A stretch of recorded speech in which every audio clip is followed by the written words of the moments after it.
freedom to gather and remember the bravery and sacrifice of those who served 80 years ago on Operation Overlord.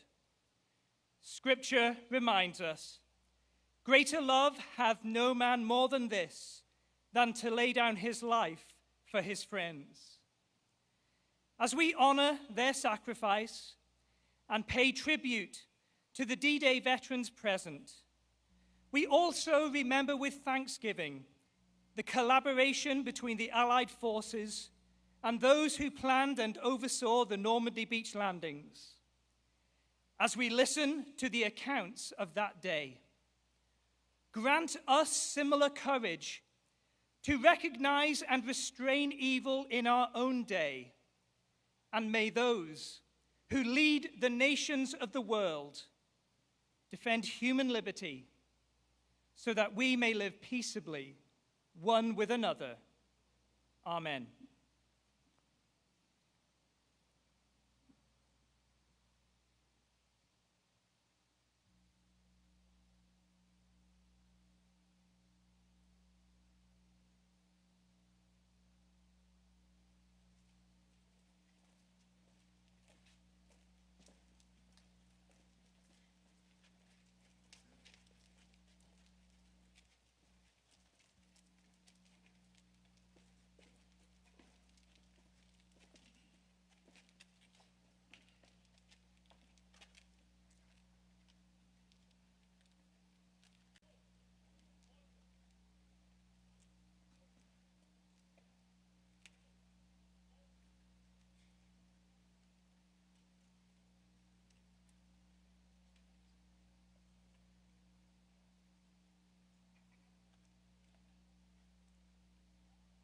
Hats.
Please be seated. On behalf of the Board of Directors, staff, and volunteers of the National D-Day Memorial Foundation, I am pleased to welcome each of you to the National D-Day Memorial on this 80th anniversary of the Allied landings in Normandy. We are grateful to have with us today a number of officials, including the Honorable Governor Glenn Youngkin, Madame Caroline Mavoisse, the Consul General of France, Our embassy representatives, including officials from the embassies of New Zealand, Belgium, Canada, the United Kingdom, and France, as well as members of the Virginia National Guard, distinguished representatives from the Virginia House of Delegates, the Virginia Senate, and the U.S. House of Representatives.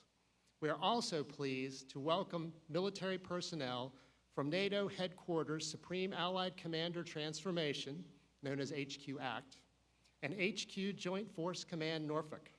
We have over 30 NATO representatives joining us, and many of them, along with members of the Virginia National Guard, will serve as veteran escorts later today. We are so pleased to have such a large NATO representation because not only were the Normandy landings a profound demonstration of international cooperation and commitment, but also because a crucial legacy of D-Day was the relationships it established post-war. The Marshall Plan of 1948 and the cooperation that ensued led to the establishment of NATO in 1949. The North Atlantic Treaty detailed the founding principles for a security community of democratic nations and reminds us today of the shared commitment to strengthening and defending democratic principles around the world. We also welcome the many families of veterans who are with us now, including the family of Waverly Woodson, who was a 21-year-old black medic on June 6, 1944, a member of the 320th Barrage Balloon Battalion. Just this week, Woodson was posthumously awarded,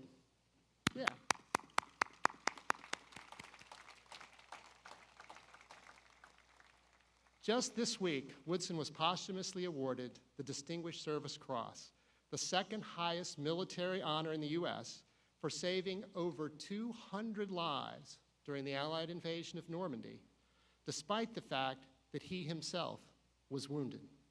It is a recognition long overdue.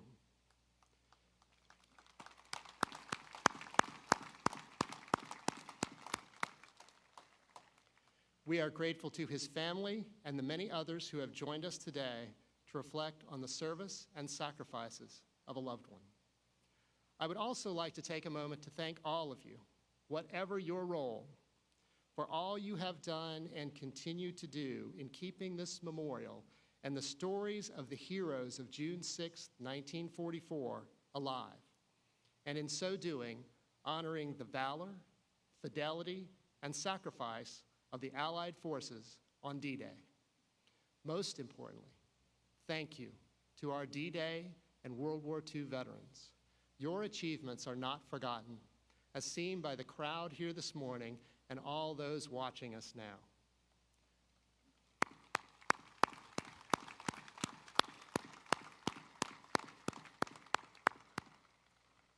Finally, as is custom here, we will dispense with formal introductions of the speakers who follow me. Our intent in doing so is to focus on what is said rather than the person saying it. Later, we will specifically recognize the D-Day and World War II veterans who are here. But what follows in the next hour is an overview of the history they helped write. As this narrative unfolds, it will become plain that its subject is not war. Rather, character, unity, and a spirit of togetherness that allowed for Allied success and ultimate victory. Because of this, we are especially gratified to involve young people in our program today, from our Army Junior ROTC assisting with the remembrances to the Boy Scouts selling water and the Enduring Freedom Honor Team students performing later in the day. They, along with each of you, represent several generations here this morning, evidence that the legacy of D-Day lives on. Thank you again for your presence here today. Please enjoy the ceremony.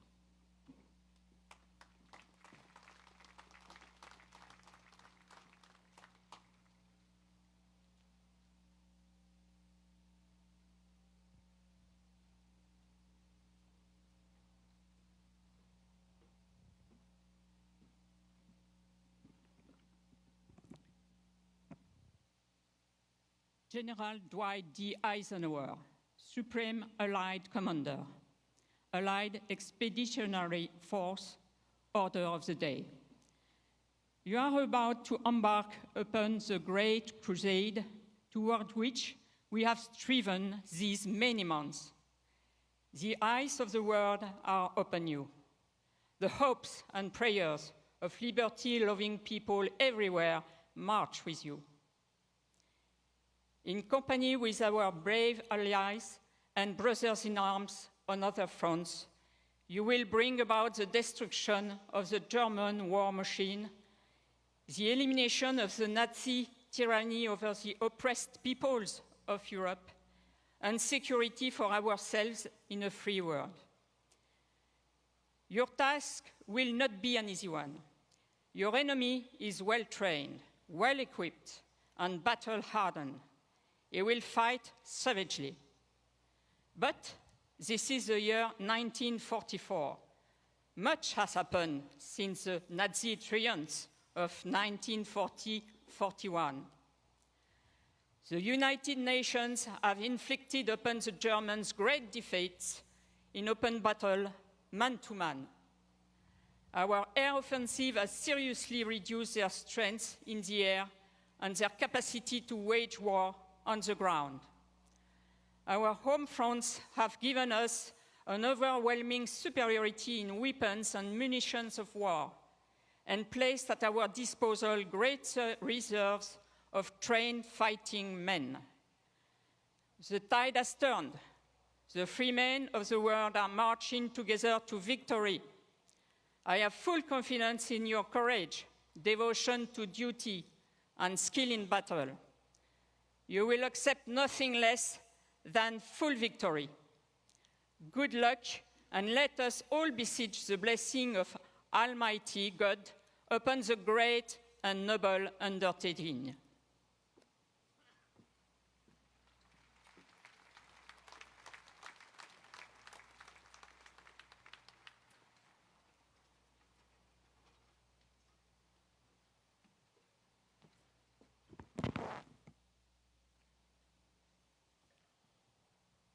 Prime Minister Winston Churchill's address to Parliament, 6th of June, 1944. I have also to announce to the House that during the night and the early hours of this morning, the first of a series of landings in force upon the European continent has taken place. In this case, the liberating assault fell upon the coast of France. An intense armada of upwards of 4,000 ships, together with several thousand smaller craft, crossed the Channel. The Anglo-American allies are sustained by about 11,000 frontline aircraft, which can be drawn upon as may be needed for the purposes of the battle. So far, the commanders who engaged report that everything is proceeding according to the plan. And what a plan! This vast operation is undoubtedly the most complicated and difficult that has ever taken place. It involves tides, wind, waves, visibility, both from the air and the sea, and the combined employment of land, air, and sea forces in the highest degree of intimacy and in contact with conditions which could not and cannot be fully foreseen. Complete unity prevails throughout the Allied armies, and the whole process of opening this great new front will be pursued with the utmost resolution, both by the commanders and by the United States and British governments for whom they serve.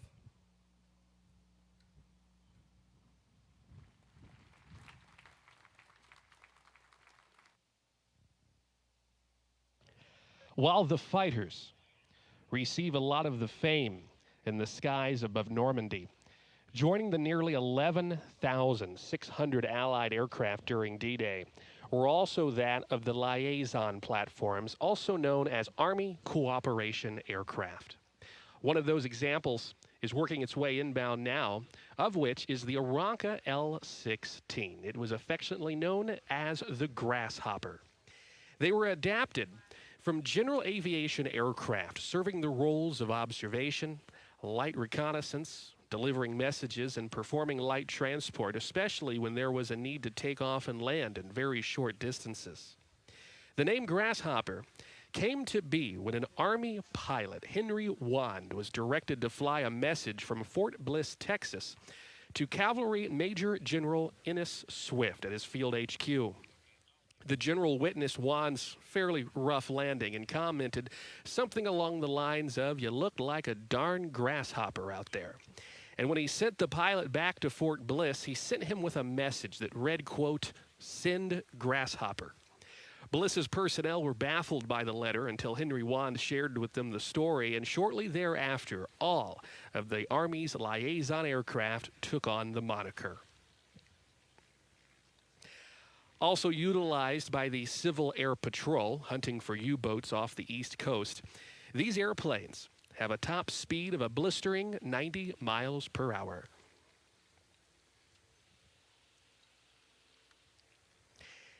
Many general aviation manufacturers supported the transition of popular civilian airplanes into these Liaison platforms, including Stinson with the L-1, Taylorcraft with the L-2, Aranca with the L-3, as well as the L-16 that we see today. Stinson also produced the L-5 Sentinel, the L-6 Interstate Cadet, and North American Aviation later in 1946 with the L-17. Our aircraft today painted in the olive drab over neutral gray paint scheme that was typical of many U.S. Army Air Corps and Air Force aircraft. A typical U.S. Army combat division would operate 6 to 8 of these Grasshoppers for spotting duties. And one American pilot named Charles Carpenter, who was homesick and dissatisfied with his role flying as an artillery spotter, bolted 6 M1A1 bazookas to the wing struts of his Piper L4 to rain fire down onto German Panzer tank columns. He took on the nickname of Bazooka Charlie. His daughter, Carol Apaki, later wrote in an article, quote, "It was like a sparrow trying to attack an elephant, except this sparrow had fangs." The Liaison aircraft, most important, and played their role in Operation Overlord. And one of those Aranca L3s is on display here at the memorial. Ladies and gentlemen, a very nice round of applause for its fly past today of the Aranca L-16 Grasshopper.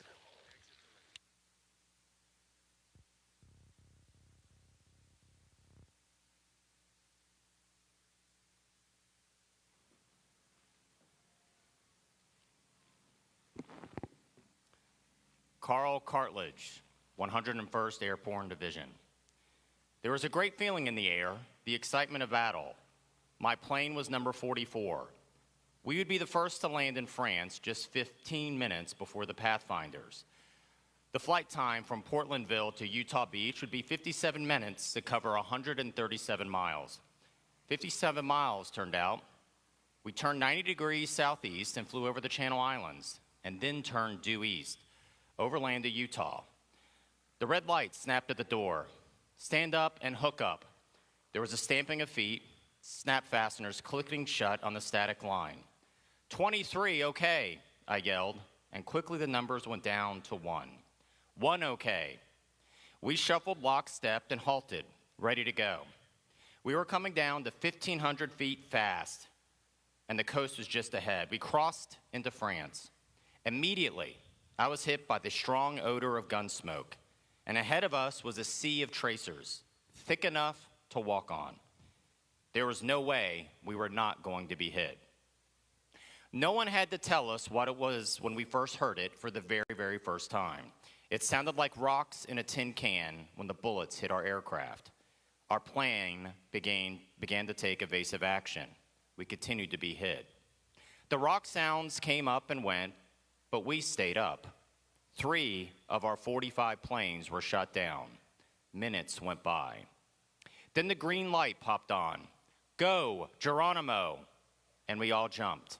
I have never been so glad to get out of an airplane in my life. The parachute slammed open. The planes were gone, taking the tracers with them.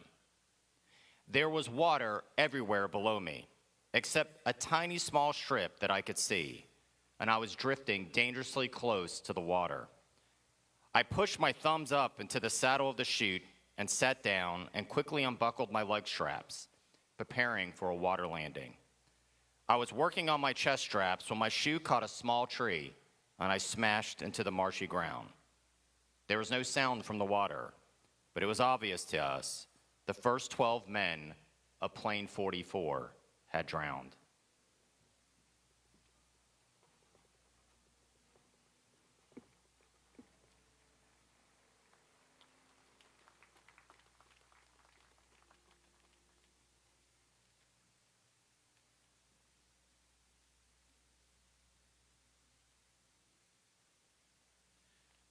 James E. Bryant, 2nd Battalion, 325th Glider Infantry Regiment, 82nd Airborne Division. HR arrived. The tension ebbed, but excitement began to build. We piled into the glider, but foot space was very limited because of the cargo in the aisles. Everyone was uncomfortable, and there was little talking which would last the entire trip. Everyone was deep in their own thoughts. Slowly, our tow plane lumbered down the runway. The tow rope slowly began to move and was fully extended in short order. A slight jerk, we were off. The glider was airborne almost immediately, followed shortly by the tow plane. After several minutes, we reached our altitude with a sky full of planes and gliders as far as the eyes could see. I immediately noticed that we had P-47 fighter protection. After what seemed like a lengthy period of time, all aircraft had managed to get in order for the crossing. Soon we were over the channel, and though the day was overcast, we could see hundreds of ships below still pounding the enemy and delivering additional troops across the beach. It was a sight of a lifetime, with nothing comparable to ever be seen again. We crossed the French shoreline over Utah Beach at an altitude I would estimate at about 1,000 feet. We received the signal from the pilot to prepare for landing.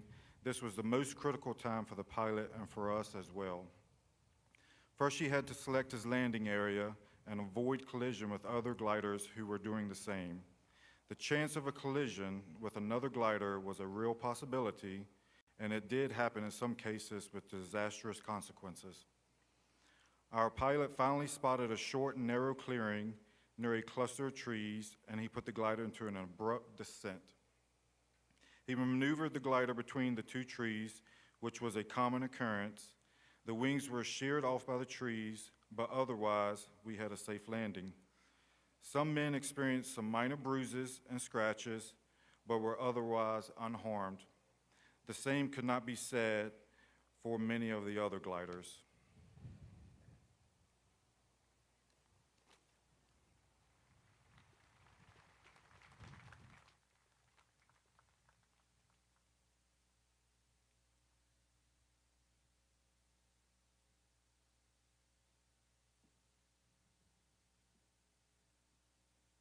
Frank Reese Mays, U.S. Army Air Corps, 8th Air Force, ball turret gunner. The briefing officer's words were clear. Okay, boys, this is it, D-Day. While that briefing was taking place, paratroopers had been jumping into France. Later, as our formation of 35 B-17s flew out of the slow-moving, watery clouds that were making their way toward Normandy, I thought about them and about the thousands of guys in the landing craft I watched beneath us. People on the ground were in for a tough day. Compressed into the ball turret of the Warhorse, our B-17, I alternately surveyed its underbelly for hits and the surrounding sky for German fighters. Our target was the concrete and steel barrier running along the Normandy shoreline, 17,000 feet below. Flak homed in on our formation. The Warhorse bucked and yawed from the concussions. Explosions up and down the beach told me the Navy gunners had found their targets. The bomb bay doors opened and 3,800 pounders dropped through. I remember looking at my watch. It was 6:15. Below, thousands of warships, transports, and landing craft crowded the channel. Rotating my turret, I glanced back toward England. As far as I could see, hundreds and hundreds of bombers blackened the sky. Coming back around, I was greeted by a burst that rolled the ship and sent a chunk of hot shrapnel into my turret, where it ricocheted off of one of the machine guns before lodging itself with pile driver force in the thick sole of my fur-lined boot. Those people are trying to kill me, I thought. Oddly, I had not taken it so personally when a burst a moment earlier had shut down our number 3 engine and sent a stream of black fluid gushing from the underside of the wing. The flak stopped as suddenly as it had begun. A few minutes later, we were on the ground, and in less than an hour, back in the air, repaired, refueled, rearmed, and on our way back. By then, there were even more bombers up, and the sky above the big ships was black with the smoke from their firing. But I could see the ground troops were not making much headway. It had to be pure hell for those guys down there. Suddenly, screaming in on us at 10 o'clock high, there were 10 Me-109s. The Warhorse convulsed as the top turret gunner and waist gunner engaged them. A B-17 from an upper element of the formation fell away at 4 o'clock. Its number 2 and 3 engines on fire. The bomber began to roll and disappeared in a ball of fire and debris as it exploded. A second bomber, its number 3 engine blazing, drifted below my turret. I watched one of its crew bail out of the waist door and saw his parachute fill with air as he fell away from the plane. The chute of the man jumping behind him snagged on the bomber's horizontal tail elevator, and he was dragged along until the fire spewing from the number 3 engine consumed his chute. Spinning end over end, the man fell to the earth as the B-17 exploded. As the bombardier released our payload over the target, the German fighters again appeared. I engaged one without success, and then they were gone. I could see Cherbourg at 9 o'clock as we turned home through the flak and watched the explosions around the edges of the town.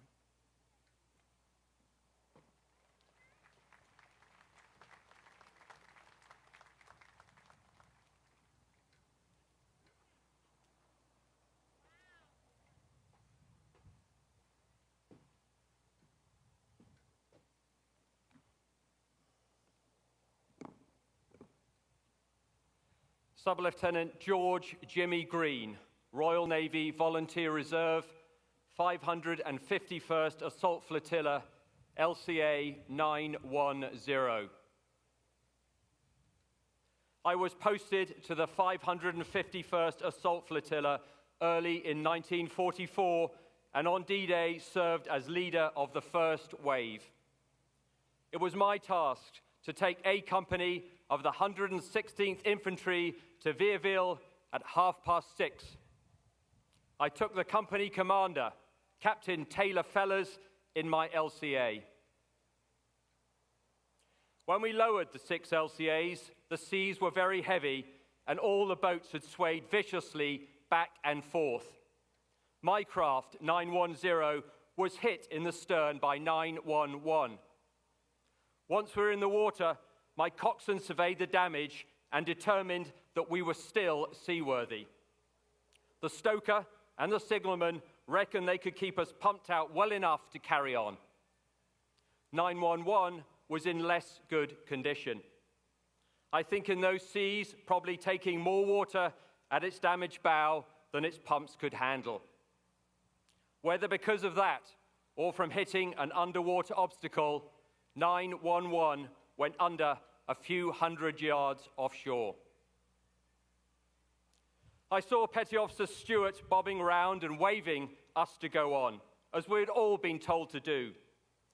And I called to him that we would be back and pressed on. It was a hateful business. The troops were in full kit, the seas were dreadful, and everything in human instinct demands the rescue attempt. Looking toward the beach, I gave a signal with 2 flags, and we went to line abreast and headed in, full speed ahead, until we crunched on the beach.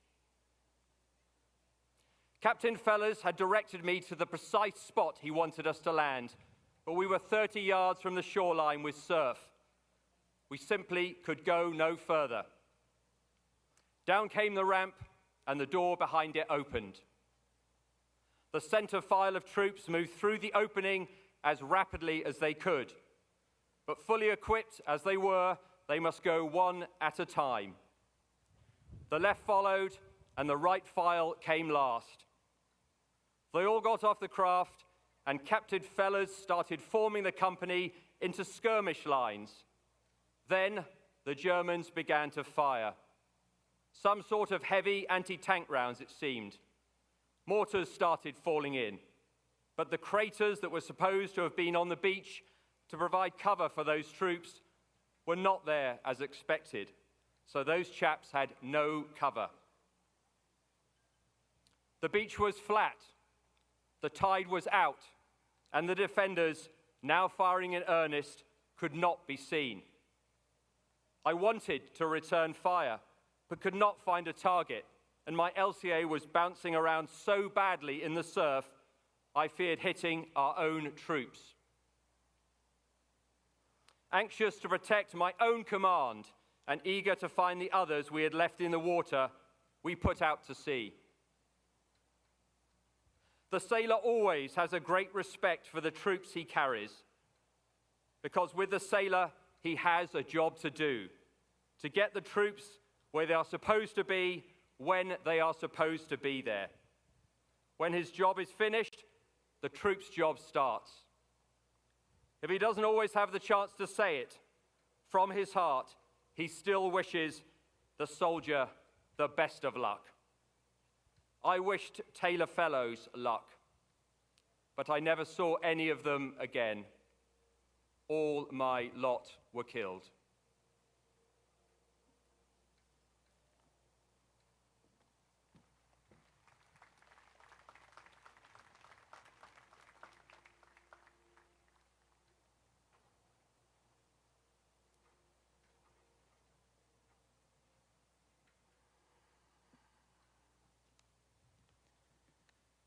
Grant Gullickson, Chief Machinist Mate, USS Corey, DD 463. On June 6, 1944, Corey, with destroyers USS Fitch and USS Hobson from our division, led the invasion at Normandy, Utah Beach.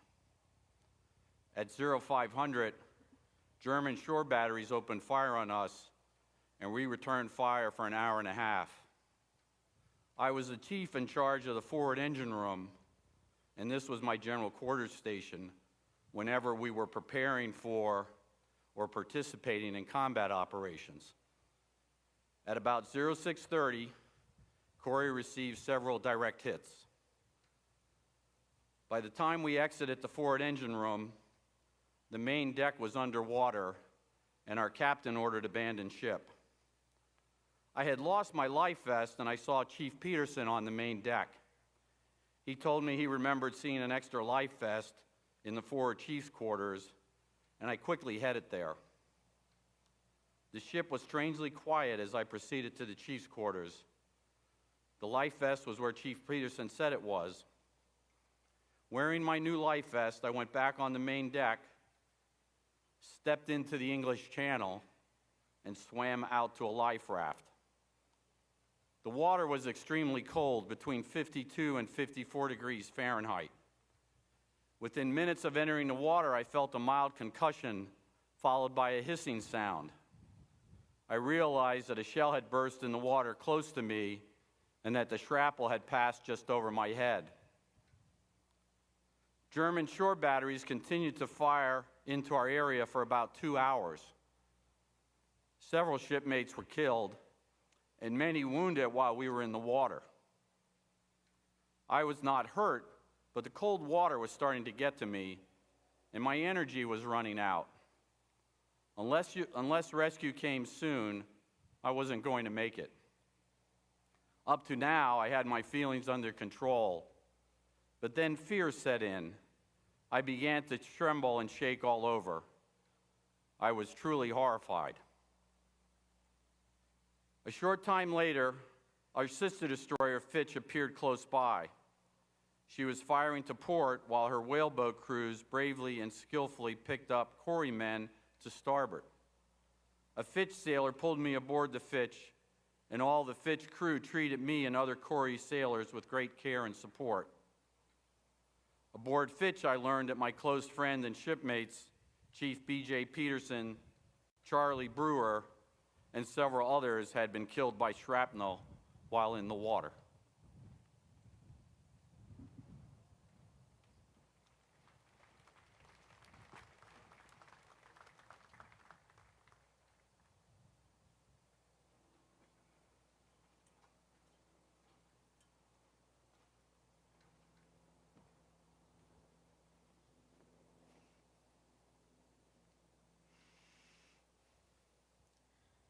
John Robert Bob Slaughter, Company D, 116th Infantry Regiment, 29th Division, Omaha Beach. We loaded into our assigned stations on the landing craft and were lowered into the sea by the davits. The channel was extremely rough, and it wasn't long before we had to help the craft's pumps by bailing water with our helmets. The cold spray blew in, and soon we were soaking wet.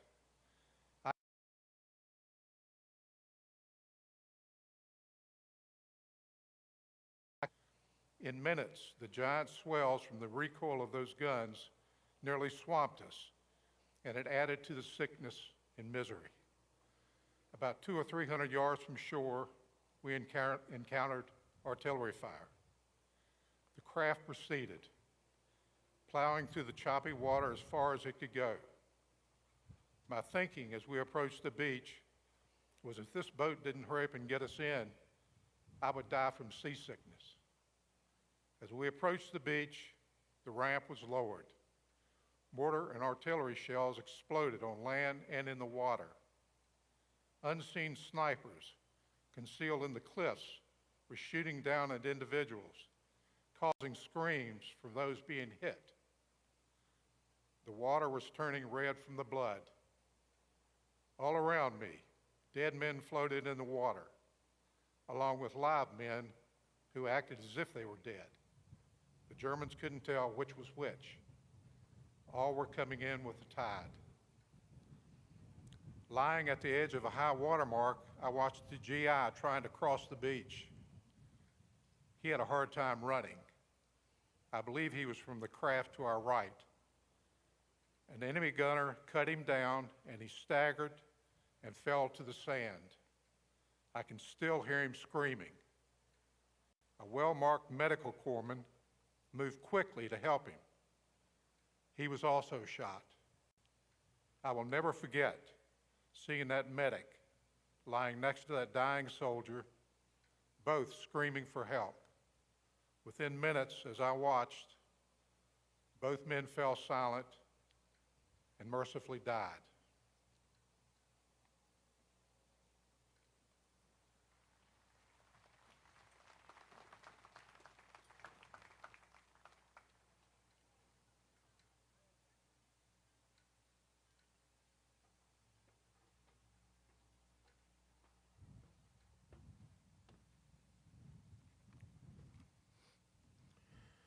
Bob Sales, Jr., Company B, 116th Infantry, 29th Infantry Division, Omaha Beach.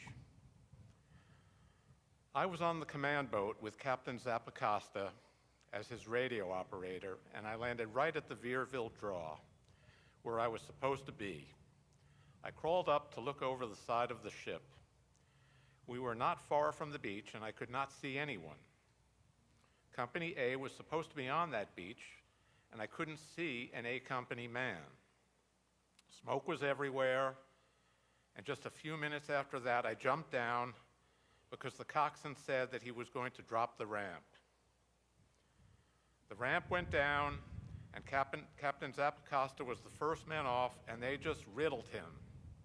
It didn't kill him instantly, but he was hollering at me. Everybody who went off, they just cut them down. We got caught in a crossfire. The only thing that saved me, I stumbled out and went off the side of that ramp. Zappacosta hollered to me that he was hit, and I started toward him, and he just went down, and he didn't come back up. And I knew that was the end of him. We were cut to pieces. When I got to the beach, Dick Wright, who was the communications sergeant, who was the second man off, had been washed ashore and was still alive. And when he saw me, he tried to raise up on his arms and elbows and was trying to tell me something. When he moved to pull himself up, a sniper in the rocks hit him right in the head. If you moved, you were dead. I just crawled a few inches at a time along that beach, and whenever possible, I crawled around bodies.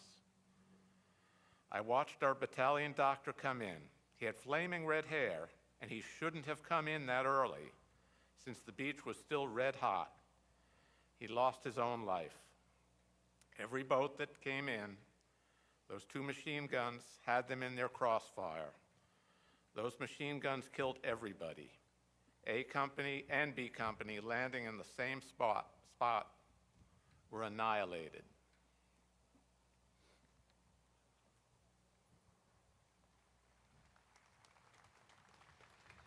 The next aircraft that we will have the chance to see is the Supermarine Spitfire, which was flown prominently by the British Royal Air Force.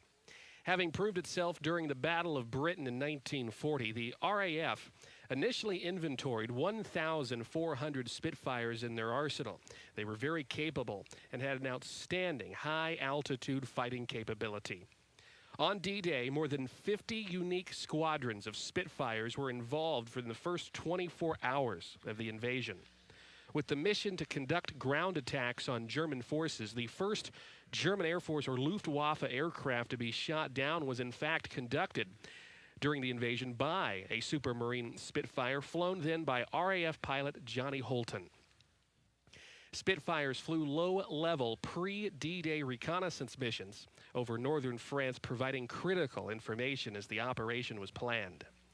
The Spitfire's exploits made it a national symbol for the United Kingdom, and its contribution to the defense of England and in many operations throughout the European theater helped turn the tide of war. Supermarine built close to 20,000 Spitfires during their 10-year production run. Today, only around 178 survive. Flying examples can be counted on your 2 hands.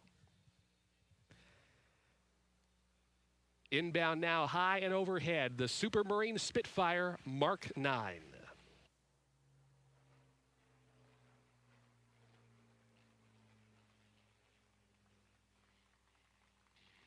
The Spitfire Mark 9 proved to be the most nimble at altitudes above 20,000 feet. It could easily climb to 38,000 feet, and then when leveled off, could climb in stages to reach a staggering 40,000 feet.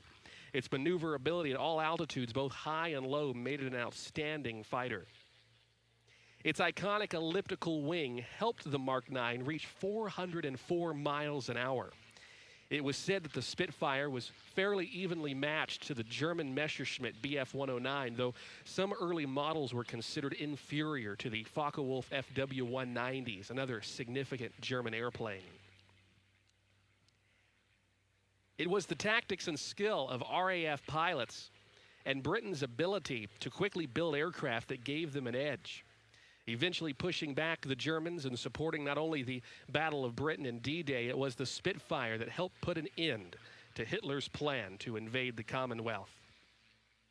Powered by the Rolls-Royce liquid-cooled Merlin engine, 1,325 horsepower, the Spitfire was armed with 4 wing-mounted 303 British machine guns and 2 20mm cannons. Joining us today from the Fighter Factory Museum in Virginia Beach and sponsored by the Lynchburg Regional Air Show, the Supermarine Spitfire Mark 9.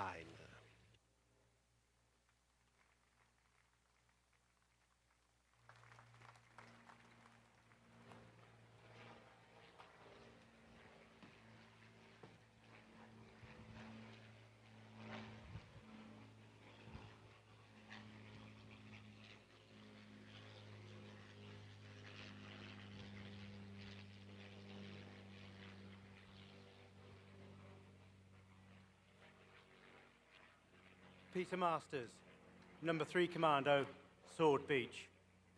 The order on which the greatest stress had been laid was get off the beach. And so we just moved up to where there was a little dune. In passing, I saw the skipper, Hilton Jones, my commanding officer, who had landed next to us on the right with the brigade HQ. I couldn't think of anything better to do, so I saluted him. It must have been the only salute on the beach on D-Day. There were mortar bombs exploding continuously. It looked like balls of fire sailing through the sky, burning globes in formation. That's what we called the sobbing sister. Rocket-fired mortars that fired a whole frame at a time. When they hit, they ignited. Our brigadier, Lord Lovett, was walking about the forming up area, urging people on.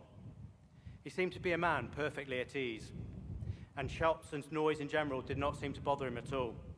Good show, he said to the bagpiper, who had piped us ashore as he came dashing up. He was panting and catching his breath while dragging his bagpipes, as well as his other equipment. Lovett walked around the forming up area, urging everybody on. He was very calm. He carried no weapon other than his Colt 45 at his holster. Instead, he had a walking stick. Immediately behind the woods of the forming up area, we encountered the first lowland and prepared to start riding our bicycles. It was about 10:30, and we had landed at 7:30. Suddenly, there was some bursts of machine gun fire close by, and I saw one of our people, a red-haired commando, lying dead on the road next to his bicycle. He had been shot by a burst of fire, and Captain Robinson had us dismount and deploy on the ground. "Now there's something you can do, Corporal Masters," Captain Robinson said. "Go into this village and see what's going on." I envisaged a reconnaissance patrol, and I asked, "How many people do I take?" He said, No, I just want you to go by yourself." That still didn't bother me. I told the captain, "Look at the scenery. I'll go around to the left, and please look for me to come back in a sweep on the right-hand side." "You still don't understand what I want you to do," said Captain Robinson. "I want you to go down the road and see what is going on." That didn't sound like much fun to me, because clearly he was trying to see where the fire was coming from, and I was to be his target.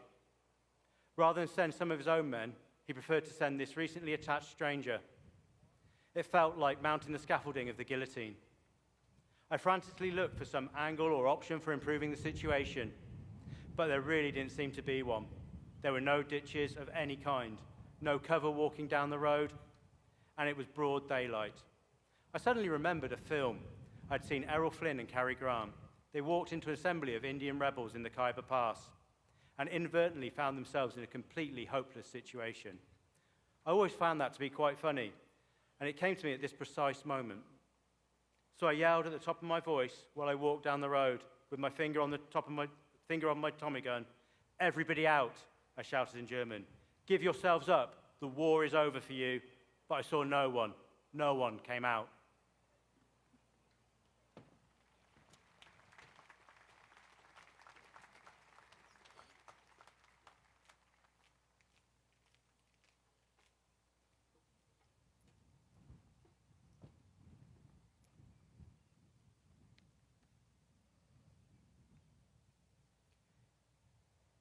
J.H. Hamilton, Royal Winnipeg Rifles, 7th Brigade, 3rd Canadian Division, Juno Beach. The water was so much more choppy than we had ever encountered. A large wave hit our landing craft. One of the twin engines was knocked out. We were some 10 miles from the beach at the time, and our sailors had quite a hard job to get us onto shore. Because of the lack of power, we were being swamped by the heavy waves. Because the waves were so high, they were washing over our landing craft. And our first casualty was Rifleman Andrew G. Munch. He was, as we all were, very, very, very, very seasick. He was lying on the gunwale, and as we came in to about 2 miles offshore, a large wave washed him off. We never saw him again. We were being heavily fired upon as we approached, and I was the second man in our section. The lad in front of me was Rifleman Janelli, and as the ramp went down, he took a burst of machine fire in the stomach. There was a tracer in that burst, and you could see it coming to us. Janelli was killed instantly. I got off the landing craft and crossed the narrow sandy beach to the edge of the beach and a dune. I got some protection, but still, I suffered a piece of shrapnel lodged in my right nostril. I was unconscious for some time, and being one of the early waves on the beach, there was no first aid station. When I came to, I tried to put on a field dressing, but it was pretty hard to dress my own face. So I just continued to bleed. Finally, there was about 5 or 6 of us walking wounded, and we formed up a section. We moved off the beach and followed the route to the company inland. When we came off a narrow sandy beach, I saw a number of Canadian Scottish soldiers that had been killed on the beach. They were laying about, and the red poppies were bloom. It struck me then that the poem we had learned in school by Colonel McRae, "In Flanders fields, the poppies blow, between the crosses, row on row." That certainly struck with me, seeing the Canadians laying dead amongst the red poppies that were coming in bloom.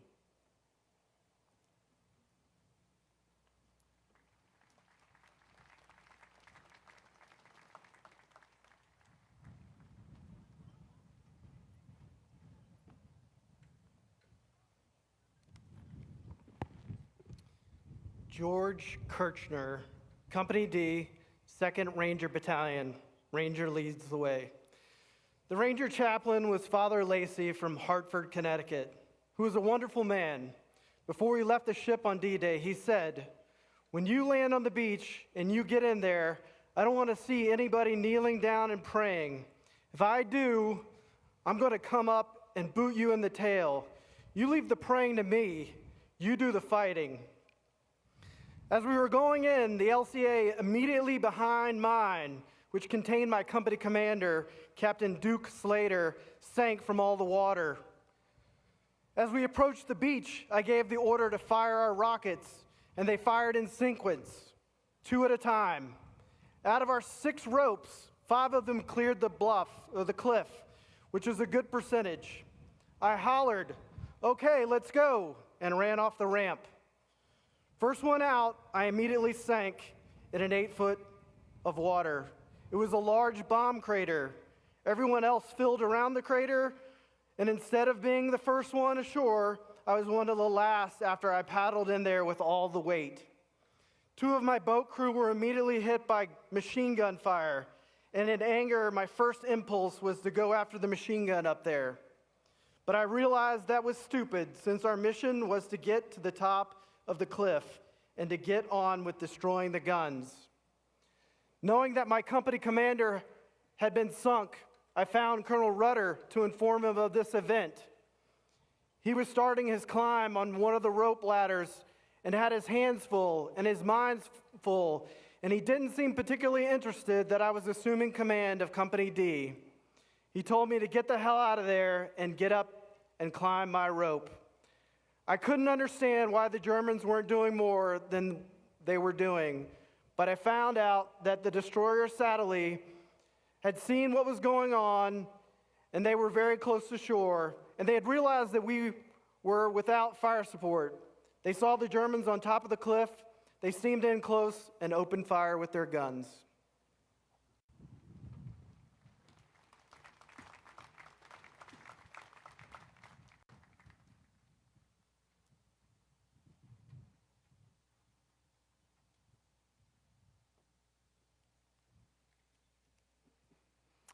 Corporal William Dabney, 320th Barrage Balloon Battalion. I was a balloon chief on D-Day.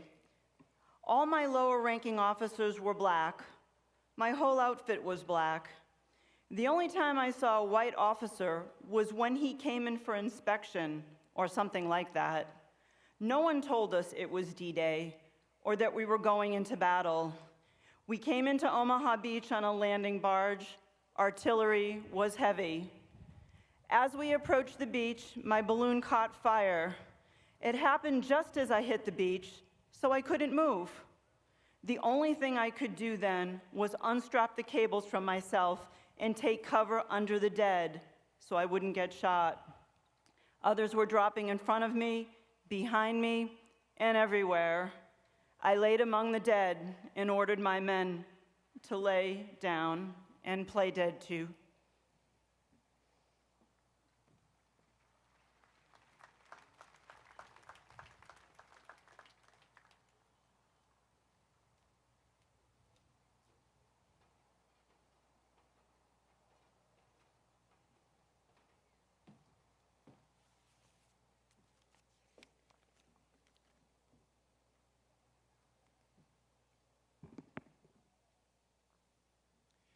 J. Allen Mindtree, Lima Company, 16th Infantry Regiment, 1st Division. When the shore shelling lifted, we were supposed to go straight to shore, yet while circling, many of us was getting seasick. Lieutenant Jimmy Monty, positioned at the rear of the boat, noticed this predicament, and to my surprise, he produced from his backpack and held up for all to see a whole bottle of gin. It was something most of us had not seen in years. So when he raised the full bottle as if part of a ritual to pass around, he said, "Take only a sip. It will settle your stomachs." So we all had a chance to try this remedy. The ramp went down. We began experiencing small arm fire hitting crafts and some of us. All was quiet among us. No conversation. We simply jumped into the water, chest high, as we made our way out of the water and began to run. The sand was jumping up all around us.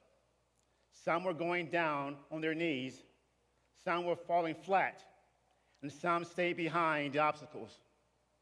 Looking around, you saw other boats coming in, some being hit directly by artillery fire before the ramp was down. The one that we're in had turned, but was hit in the engine area and blew up, the coxswain sailing into the air as if on a trampoline. After reaching the bluff, many had no weapon or equipment. Digging in crossed my mind, but the effort was useless. We were just standing there under mortar and artillery fire. Many at the bluff were hit bad. Our company commander was one of the first I recognized. Many were strangers from the other outfits. Our company commander was a smallish man of Italian descent, full of vim and vigor. His dress code was always perfect. There he was, still neat and with shining boots, but with his left leg blown apart. He looked at me, and I at him. No word spoken. He just turned away in a hopeless daze. Lieutenant Monteith appeared and began shouting for his platoon. People began to pile up where from the second and even the third waves were. All were being shot down, boats hit, fighting equipment everywhere. It was obvious that something had to be done. And at this point, a Navy destroyer pulled straight towards the shore among the obstacles and began firing its bow gun directly at the pillbox above our heads. It was a wonderful and soothing sight to see someone shooting back. While this was going on, Monteith was hollering for help. It was so much noise and explosion, you had to shout. At that point, I lost contact with Lieutenant Monteith and actually never saw him again. Checking my assault jacket and arm injury, I noticed that 2 of my bar magazines were also hit, making them useless. Felt strange tossing them, yet seemed a good idea. I'm sure they saved me from chest injuries. Oddly, while I was doing this, A small bird flew just above my head, perched on a small twig-like branch, and began to sing. Maybe this little bird, amongst all of this death and destruction, was trying to tell me something.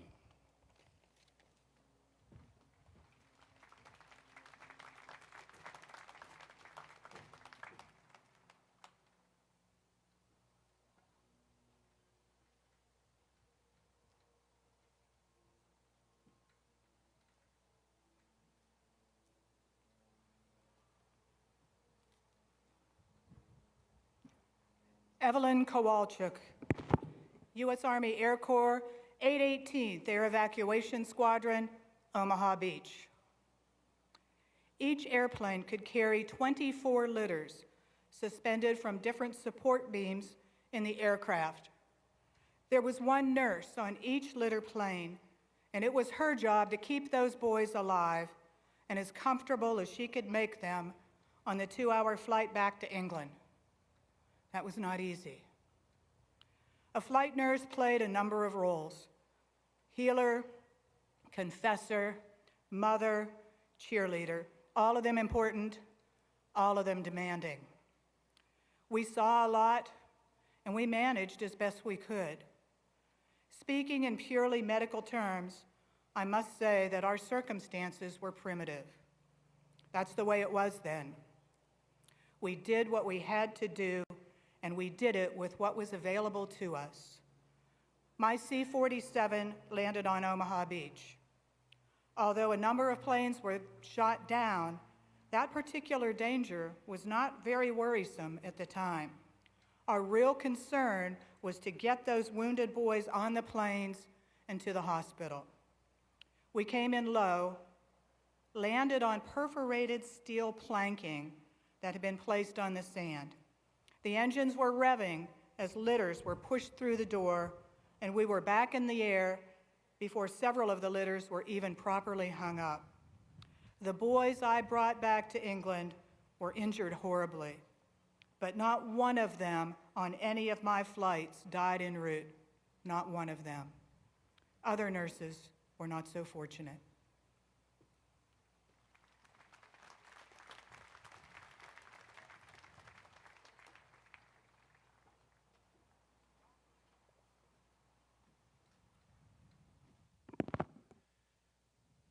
President Franklin Delano Roosevelt's prayer for D-Day, radio broadcast, 6 June, 1944. Almighty God, our sons' pride of our nation, this day have set upon a mighty endeavor, a struggle to preserve our republic, our religion, and our civilization, and to set free a suffering humanity. Lead them straight and true. Give strength to their arms, stoutness to their hearts, steadfastness in their faith. These men are lately drawn from the ways of peace. They fight not for the lust of conquest. They fight to end conquest. They fight to liberate. They yearn but for the end of battle, for their return to the haven of home. Some will never return. Embrace these, Father, and receive them, thy heroic servants, into thy kingdom. And, O Lord, give us faith. Give us faith in thee, faith in our sons, faith in each other. Thy will be done, Almighty God. Amen. Ladies and gentlemen, it is with pleasure now to introduce to you our flyover of the North American P-51 Mustang, an aircraft considered as American as apple pie and baseball. After the Battle of Britain, the Royal Air Force was on a hunt for a new aircraft to augment their Supermarine Spitfires and Hawker Hurricanes, and they originally requested that Curtiss build P-40s on license, but Dutch Kindleberger, chief designer at North American Aviation at the time, replied, "No, I will build you a new airplane," and the results of his efforts is the aircraft inbound right now. From pen on paper to a flying prototype in just 117 days, the P-51 Mustang made its first flight in October of 1940. Designed originally as an escort fighter, the P-51 escorted our bombers deep into Hitler's German heartland and still have enough fuel to fight when it got there. It performed its job so incredibly well that after its introduction with the Army Air Force, casualty rates for bomber crews in which they escorted were reduced by over 75%, earning the Mustang the nickname Little Friend. Flown also by the Tuskegee Airmen and many fighter groups in Europe and the Pacific, the P-51 went on to serve in the Korean conflict as well. Multiple fighter groups of Mustangs were part of Operation Overlord. Powered by the Rolls-Royce designed, Packard-built V12 Merlin engine, liquid-cooled. It features a two-stage supercharger and produces over 1,600 horsepower. It was armed with 6 50 caliber Browning machine guns with over 1,800 rounds, 300 pounds of ammo on each wing. It was a formidable airplane, serving as the go-to aircraft for both air-to-air and air-to-ground missions. Of the nearly 15,000 P-51s produced by North American, only around 75 remain in airworthy condition today. If you look very closely to the bottom of the aircraft, you will see a large air scoop. And what that scoop does is it helps cool the radiator and the oil cooler. They were located separate from the engine, and that scoop was an important part of keeping the Mustang flying. If you took damage to that scoop in combat, you wouldn't fly for much longer because you'd overheat and seize the engine, and the enemy knew that.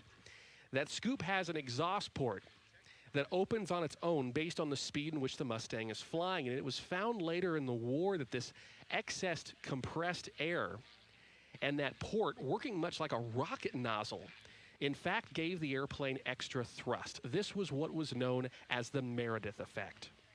That scoop was dropped down a little bit to support the airflow, and that drop design of that scoop was so revolutionary for its time that it was later used in the design of many modern aircraft, including the intake of the modern F-16 Fighting Falcon. Double Trouble 2, this immaculate P-51D Mustang, comes to us courtesy of the Fighter Factory in Virginia Beach and is sponsored by the Lynchburg Regional Air Show. As it makes its departure, a round of applause, if you will, for the North American P-51 Mustang.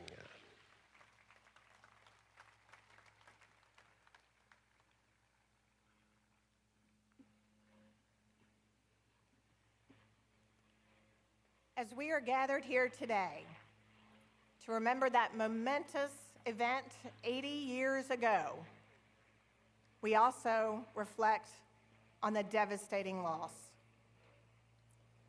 To understand the true enormity of D-Day and the cost of the freedoms with which we are blessed, you only need to look at the wall that surrounds the plaza here. On those 266 bronze plaques are thousands of names. Young men who in the prime of their lives sacrificed their futures to guarantee ours.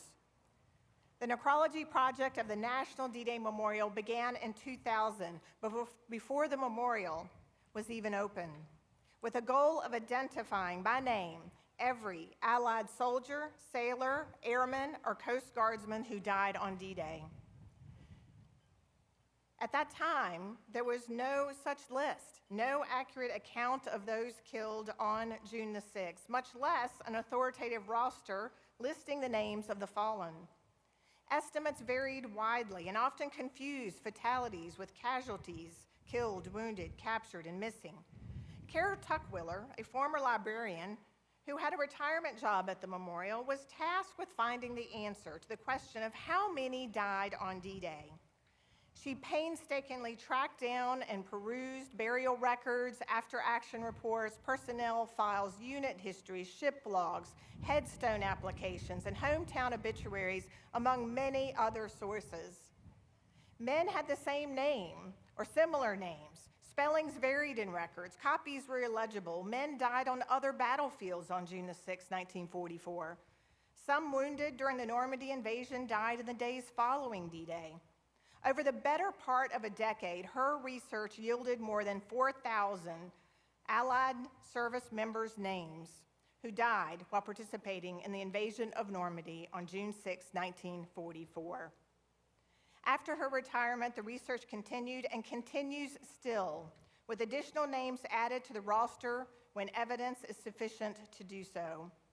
We are the only organization in the world to embark on this endeavor, collecting the names of both Americans and Allies who lost their lives on June the 6th, 1944. Thank you.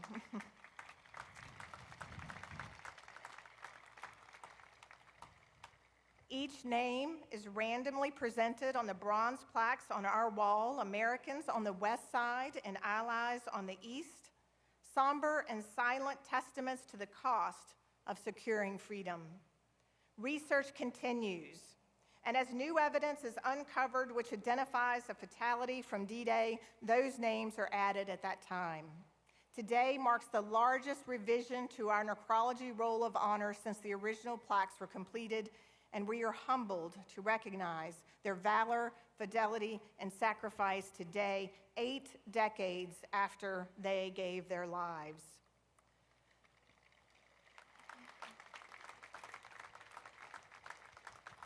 Every single name on our wall reminds us of a life, a family member, friend, husband, brother, sweetheart, who made the supreme sacrifice to ensure freedom for the world. They gave all their tomorrows for our todays. Their names matter, each and every one. Our project will continue. We will not stop until every record has been checked, every discrepancy resolved, and every name honored. They deserve nothing less.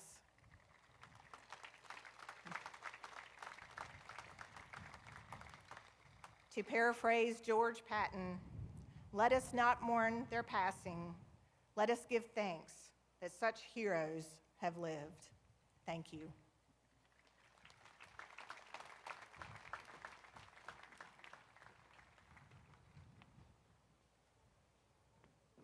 On this day, 80 years after they gave their lives in the cause of freedom, we recognize the sacrifice of 15 men who fell on D-Day by adding their names to our memorial wall.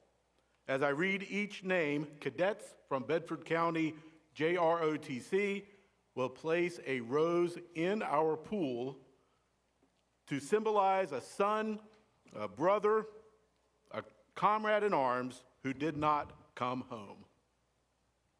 With humility and gratitude, we today honor the memories of Private Stanley B. Brumbach, Kentucky, U.S. Army, 23rd Infantry Regiment, 2nd Infantry Division, Plaque W26.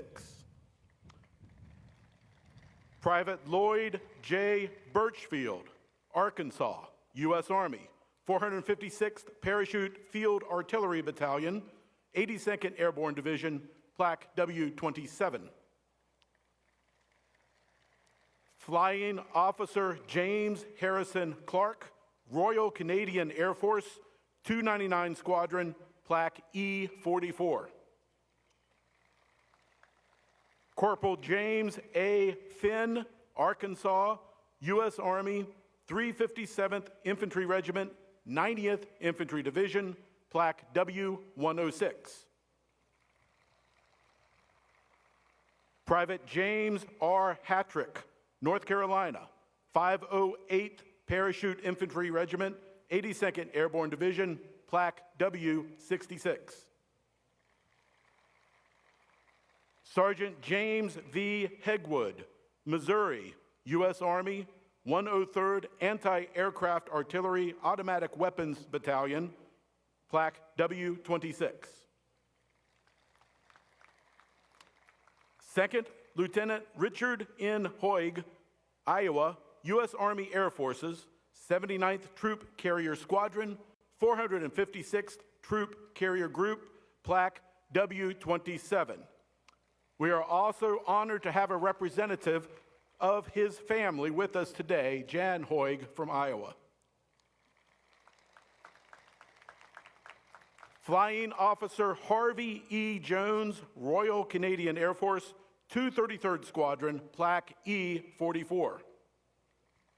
First Lieutenant John M. McCutcheon, Tennessee, U.S. Army, 23rd Infantry Regiment, 2nd Infantry Division, Plaque W-66. Radioman 2nd Class John Norbert Murphy, Kansas, U.S. Navy, 6th Naval Beach Battalion, Plaque W-26. Private 1st Class David C. Peterson, Pennsylvania, U.S. Army, 38th Infantry Regiment, 2nd Infantry Division, Plaque W-27. Private 1st Class Foster P. Reeder, Pennsylvania, U.S. Army, 506th Parachute Infantry Regiment, 101st Airborne Division, Plaque W-66. Technician 5th Class Edward L. Retz, New York, U.S. Army, 397th Anti-Aircraft Artillery Automatic Weapons Battalion, Plaque W-106. Flight Officer Frank George Ruddick, United Kingdom, 140 Squadron, Royal Air Force, Plaque E-44. And Private 1st Class Werner C. Tiarks, Wisconsin, U.S. Army, 508th Parachute Infantry Regiment, 82nd Airborne Division, Plaque W-26. With these additions and other corrections, there are now 4,426 names on our wall, of whom 2,509 are Americans. We honor each one of them. They are our heroes. This is their memorial.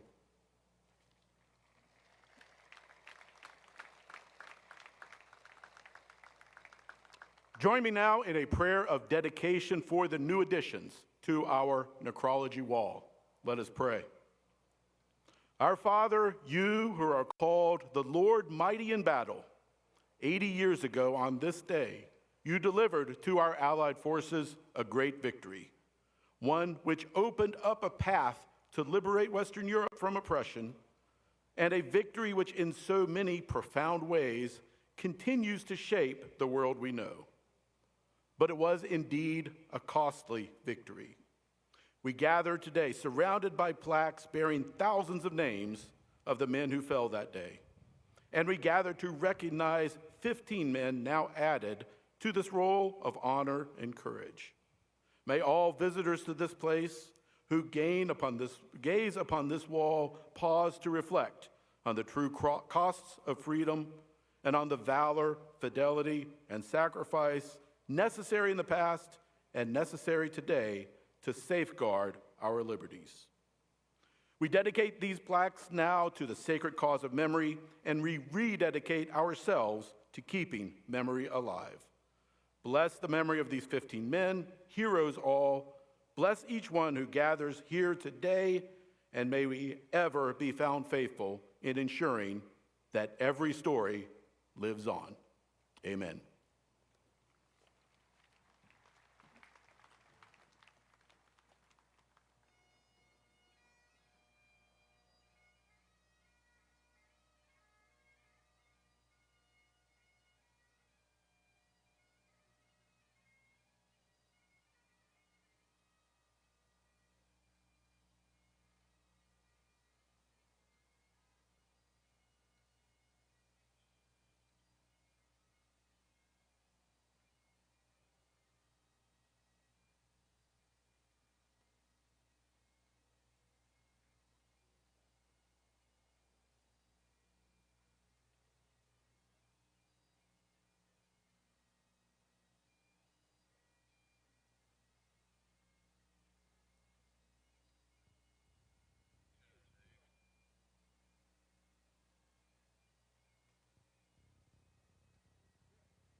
Ladies and gentlemen, we prepare now for our final aerial demonstration, and we have had the chance today to witness not only the trainers, but the Liaison aircraft and a few of the frontline fighters of World War II.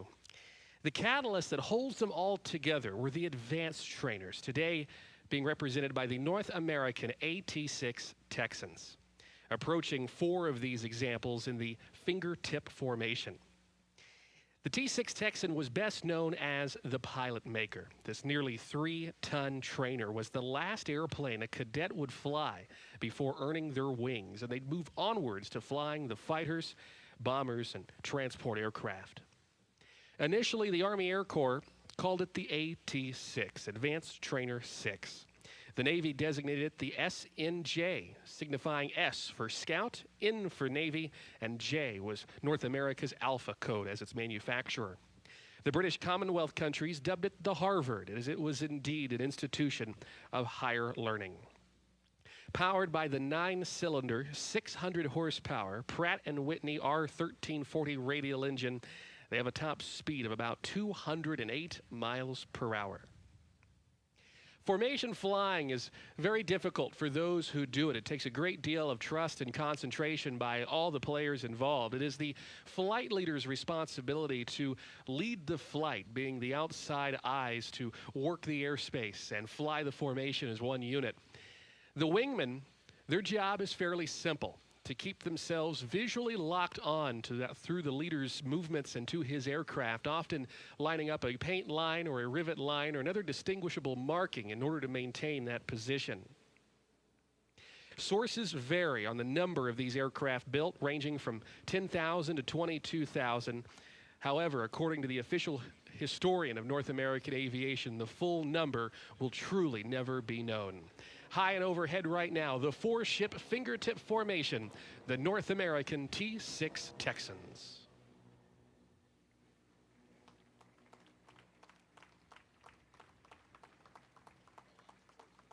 Students affectionately called this airplane the Terrible Texan. It was the T-6 that had retractable landing gear, a variable pitch prop, and they said if you could master the T-6, you could fly just about anything, and that remains still very true to this day. It was a formidable aircraft and was later used in the Korean conflict as well, where they outfitted on pylons underneath the wings white phosphorus rockets. They would serve as observation aircraft known as mosquitoes for the heavy jet fighters above. They would find the enemy, fire those rockets, and produce these huge volumes of white cloud, and they'd message up to the fighters to hit the smoke. Additionally, the Texan was responsible for teaching pilots how to fly in instrument conditions in the clouds, otherwise known as flying blind, without outside visual reference. Those R1340 radial engines at power, and that sound that we're hearing right now is in fact not so much the engine, but rather the propeller tips going supersonic at around 2,400 revolutions per minute. In fact, creating small, miniature sonic booms. It was the design of the T-6 that was so great that in no small way helped lead the way to the development of many other aircraft, including that of the P-51 Mustang that we had the chance to see earlier today. They share a few similar design features.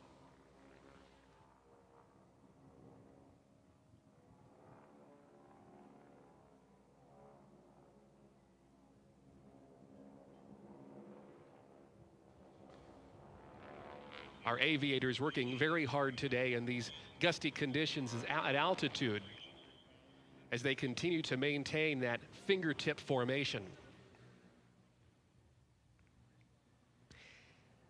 In just a moment, our T-6 Texans will be positioning for a flyover of the monument in the missing man configuration. They will work their way inbound in that fingertip formation, and the flight leader will set the altitude and the airspeed and the heading in order to fly this formation inbound. And on his call, we will then see the number 2 positioned aircraft, Dash 2 as it is known, pull and fly west, signifying that of a fallen aviator. In light of their mission, as guardians of our liberties and freedoms, members of our military are often asked to bear the burden of our country's defense, a task that is sometimes asked of these brave men and women to give their lives in her name. The places are often foreign: Iwo Jima, Bastogne, Fallujah, Hanoi, Normandy, Baghdad. Foreign they may be, their names hold a significance to the families of the loved ones who were lost there. In the air, on the land, or at sea, there are consequences to ensuring the values of freedom. The man or woman who never returns back to base, the revetment that remains empty after the mission, the echoing silence of the missing man in the roll call. It is to these fallen heroes, ladies and gentlemen, that the Missing Man Formation is dedicated. The symbol of the pilot and plane leaving the formation to never return, departing friends who gave the ultimate sacrifice. Ladies and gentlemen, as our formation approaches, I ask that you join me in a moment of silence, and may we dedicate this missing man to those who have fallen.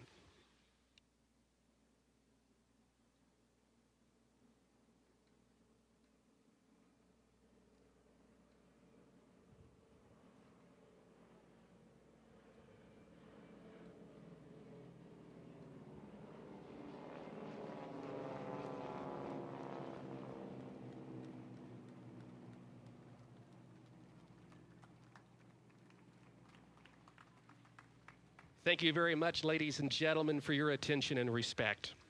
My name is Luke Carrico. It has been an honor to bring you the aerial action here today as part of the 80th anniversary commemoration of D-Day here at the National D-Day Memorial. Thank you.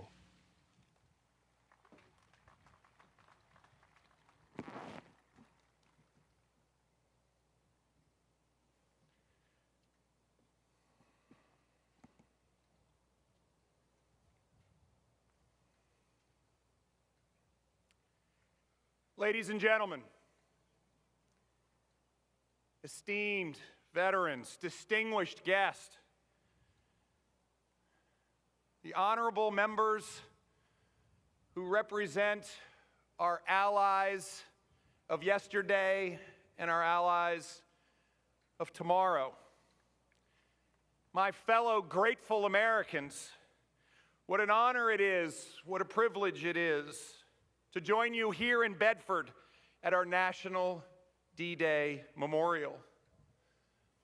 What an honor it is to stand in front of you. What a privilege it is to stand in front of you and revere and commemorate with profound gratitude the courage and the sacrifice that so many heroes made on that fateful day. 80 years ago today, history was made. American heroes, alongside heroes from nations around the world, our allies and our friends, fought and died for precious freedom. It was an invasion of unprecedented scale, where so few summoned the strength for so many. Victory was defined. Liberty was won. At a time when we needed heroes, a true band of brothers standing shoulder to shoulder, heard the call and cast the light. With the eyes of the world upon them, they embarked on the Great Crusade, the most consequential, perhaps ever. While the skies roared with the sounds of the battle ahead, the ocean waters below were filled with quiet prayers. They knew whatever was ahead, they would give everything.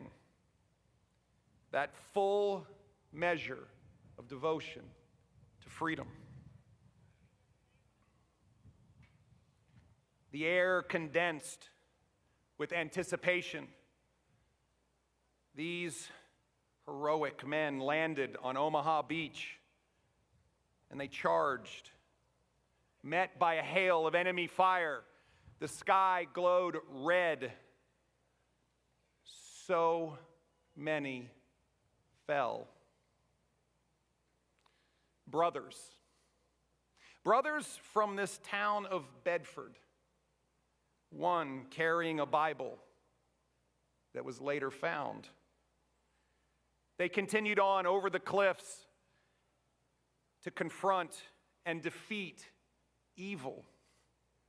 Each step was filled with faith. No matter the cost, they would secure victory. And they changed the course of history. These extraordinary, legendary heroes were drawn to the glow of freedom. Heroes like Corporal Robert Boulay of the United States Marines, serving aboard the battleship USS Texas that day in support of the invasion. Heroes like Sergeant John Birch Jr., U.S. Army member of the 82nd Airborne, who dropped with glider forces as a medic during the invasion. Heroes like the 22 World War II veterans, all of whom are here with us today and honor us with their presence.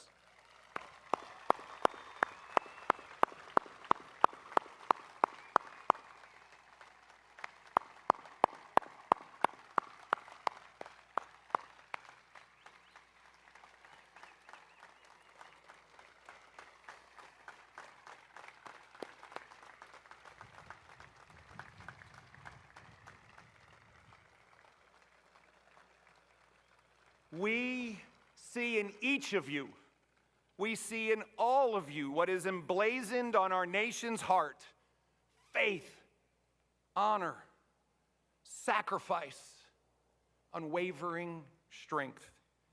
We honor you, and today we say thank you.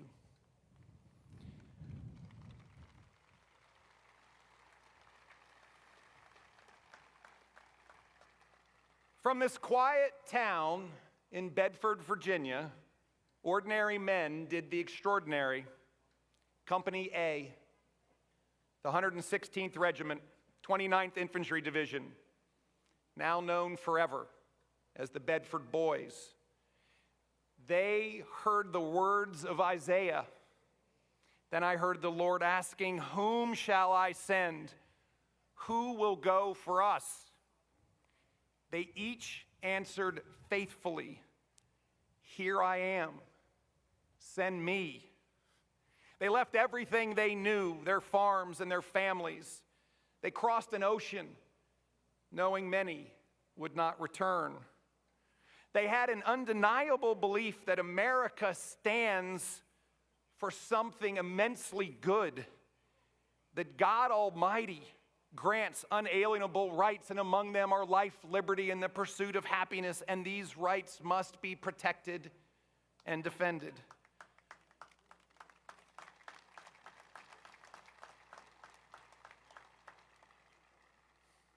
President Roosevelt, as we just heard, and our nation prayed together that these heroes' hearts would be stout, to wait out the long travail, to bear sorrows that may come. In their emotions was fear, but in their souls was a conviction, a bravery. They took to prayer, carrying Bibles with them, because they knew that evil must be defeated. That is a hero's heart. That is Bedford. That is the Commonwealth of Virginia, and my fellow Americans, that is the United States of America.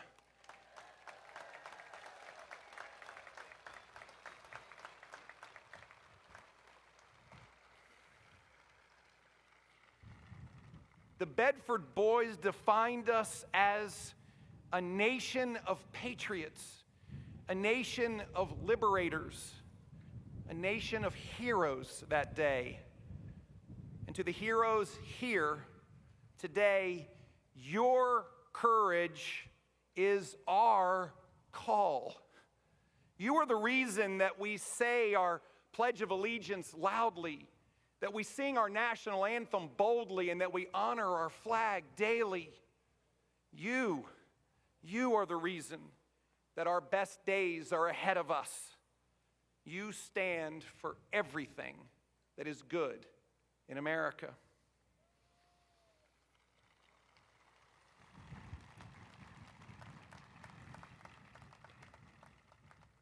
Today, and though the words are wholly inadequate, may we say thank you to our heroes, may we say thank you to your families, and may we never forget the courage that it took in order to demonstrate what America is all about.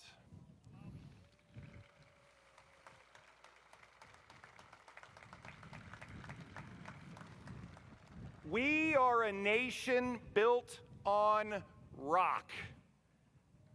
We are built on rock because heroes crossed the Normandy sands.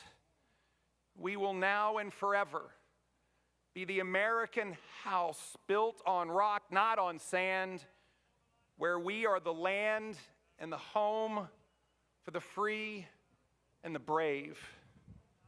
May God bless the Commonwealth of Virginia. May He bless the United States of America, and may He shine His face on this amazing place so that we will never forget the best among us are our heroes.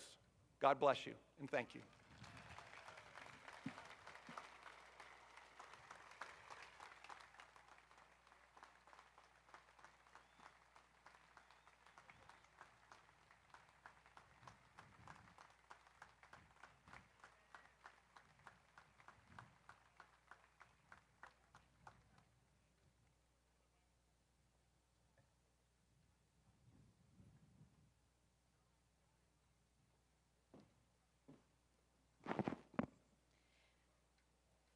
Governor Youngkin, veterans, distinguished guests, ladies and gentlemen, we are here today to remember the men and women in uniform who served during World War II and helped liberate France and Europe.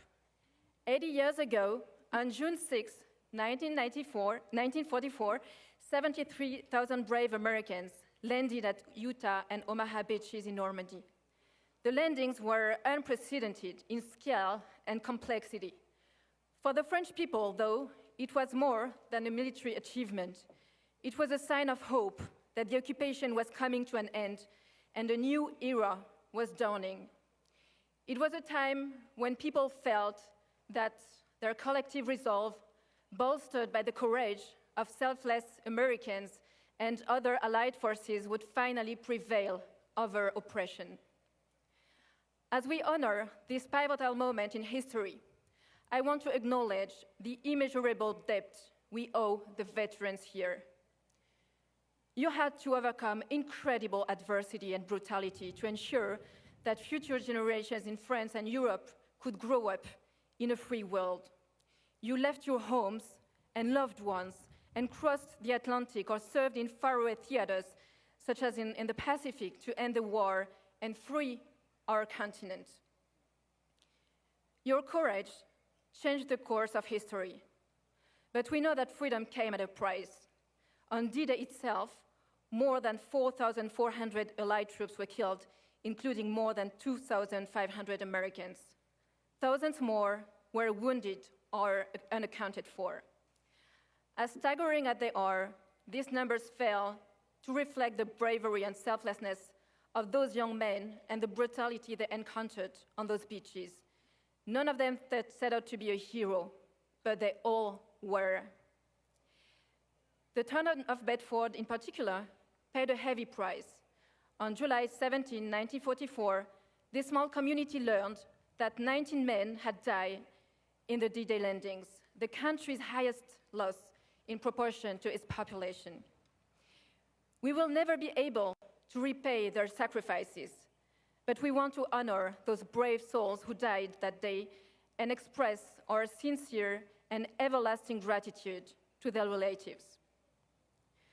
France has not forgotten, and anyone who has traveled to Normandy knows that the memories of the war are still vivid there.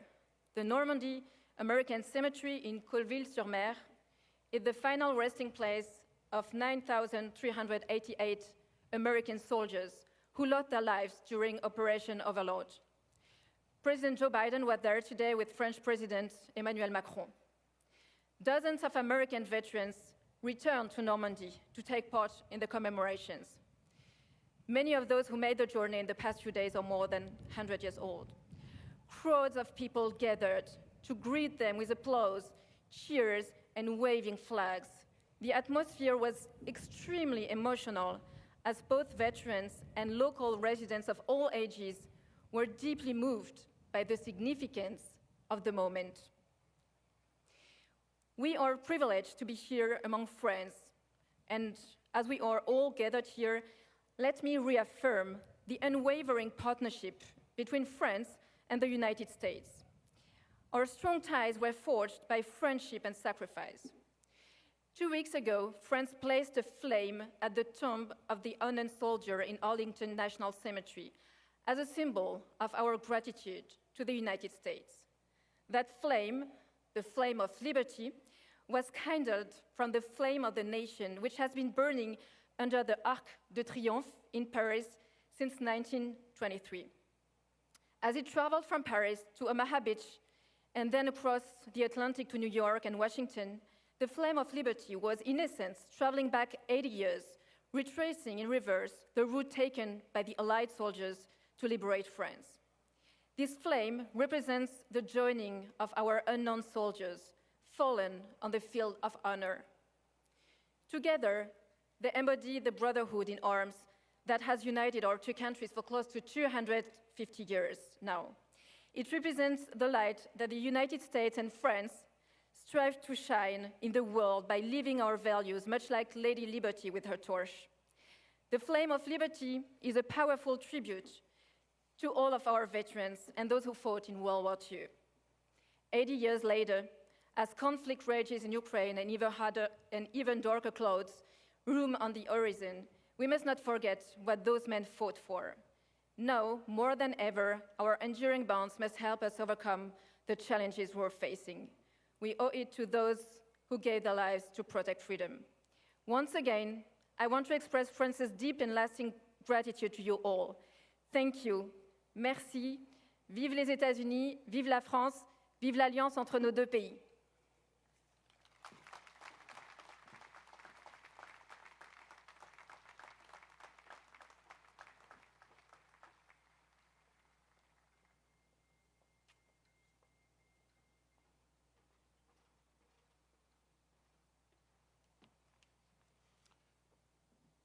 It is my great honor and privilege to announce our heroes, our guests of honor, the World War II veterans who are with us. Robert Boulay, U.S. Marine Corps, D-Day veteran. He served aboard the legendary battleship USS Texas, including in support of Operation Overlord on D-Day. He also saw action in the Pacific, in North Africa, and the invasion of southern France. John Birch, U.S. Army, D-Day veteran. He was a medic dropped with glider forces of the 82nd Airborne during the D-Day invasion. Posted with the 99th General Hospital, he endured some of the toughest fighting in France, including the Battle of the Bulge, always attempting to save another life.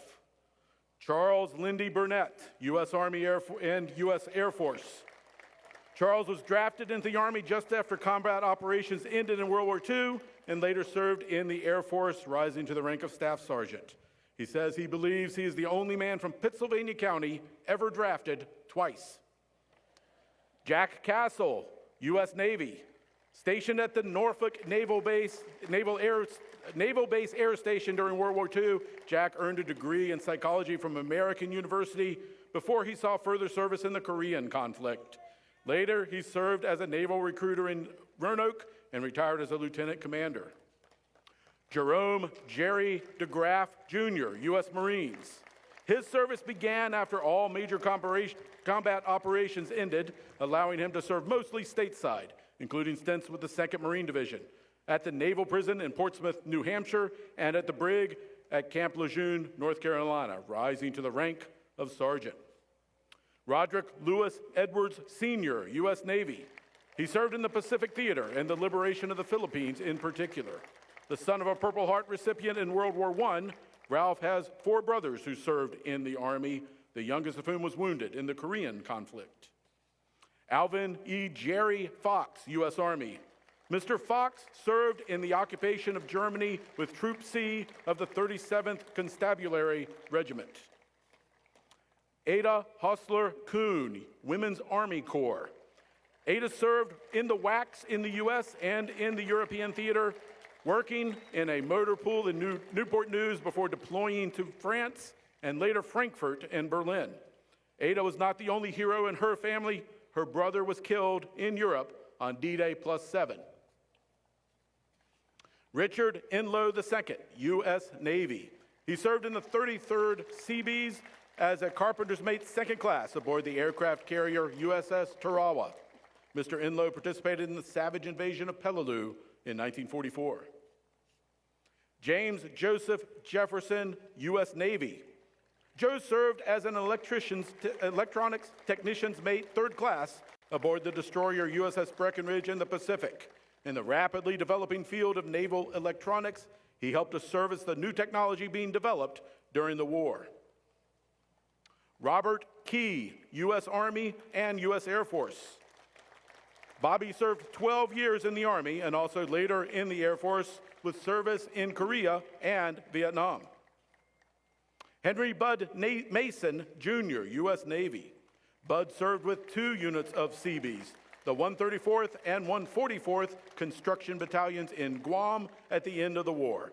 After he was discharged from the Navy as a Seaman 1st Class, he faithfully served in the Naval Reserves for 8 more years. John McCain, U.S. Army. Mr. McCain served in the Signal Corps in Germany for 2 years. Rupert Melton, U.S. Navy. He served in the Pacific and Asiatic theaters aboard the heavy cruiser USS Los Angeles. He joined the Navy on the 1st anniversary of Pearl Harbor at just 17 years old. With only an 8th grade education, he studied diligently to be rated a signalman 3rd class, passing every test with flying colors and surpassing his shipmates with college degrees. Roy Douglas Minix, U.S. Navy. He served at the Aviation Ordnance School. 3 days before he was 18, he enlisted and he was discharged in 1946. He was also involved in the design of the National D-Day Memorial. Marion Knoll, U.S. Navy. Mr. Knoll served as a motor machinist mate 3rd class aboard LST 779, including tours to Iwo Jima and Okinawa. LST 779 was the first LST to beach on Iwo Jima's shores on D+1 and unloaded much-needed howitzers onto Green Beach. The landing ship also supplied the flag made famous by Joe Rosenthal's epic photo of the flag raising on Mount Suribachi. John Owens, U.S. Army. He landed on D-Day +7 at Utah Beach and fought in the battle for Cherbourg. He served in the Army for 3 years. Louis Silcox, U.S. Army. Mr. Silcox was so eager to serve his country in World War II that he enlisted in the Army at age 15, lying about his age. He was soon discovered and sent home, but when he was old enough, he served during the Korean War, where he was a driver for the M39 armored utility vehicle and where he merited the Purple Heart. Joseph Elmer Stroud, U.S. Navy. Mr. Stroud served proudly in the Navy from 1943 to 1946. Ralph Theodore Bud Seuss, U.S. Army. Mr. Seuss served from 1942 to 1946 in the United States as a technician and mechanic on communications equipment, including the crucial teletype machines. Billy Vi, U.S. Army. He served in the European Theater of Operations with the famous 80th Infantry Division. He participated in the Battle of the Bulge and was awarded the Bronze Star. Mr. Vi will celebrate his 100th birthday next week. Dan Valerial, U.S. Marine Corps.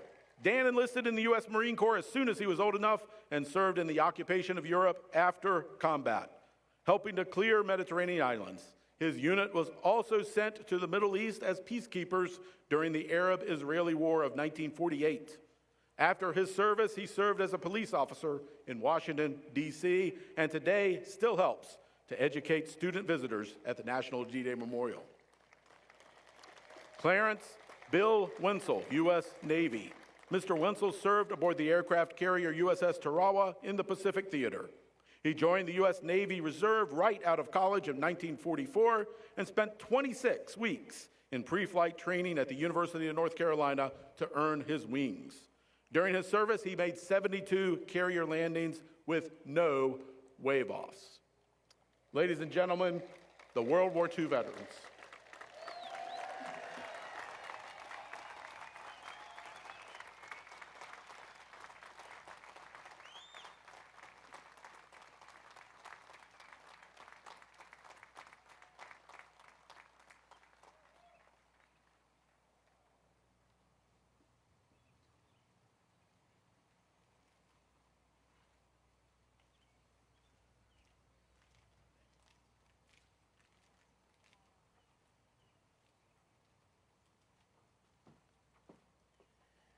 Ladies and gentlemen, thank you again so much for being here today as we mark this momentous occasion. We are so honored to have so many veterans with us. We will conclude today's ceremony with our benediction. Again, thank you all for being here. We are watching the weather closely, so if you would like to get on the shuttle buses, they will start running immediately after the ceremony. Be sure to remember your route and look for the bus with your route numbers. And again, thank you all so much. You're welcome to stay, but do be aware of the weather. We are going to have a brief gathering over at Homage as well, if anyone would like to join us. For now, let's close with the benediction.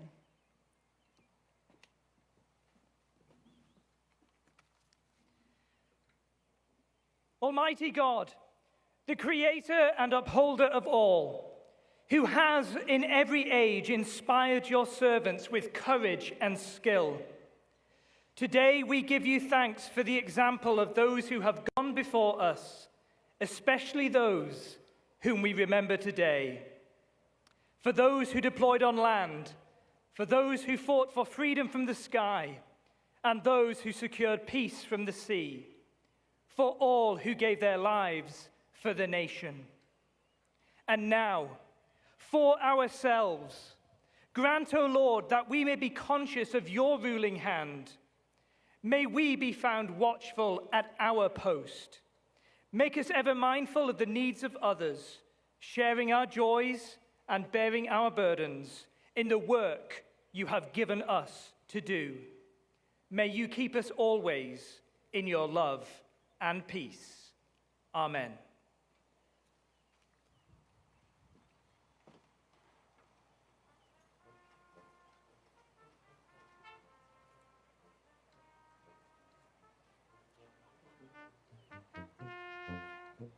Thank you.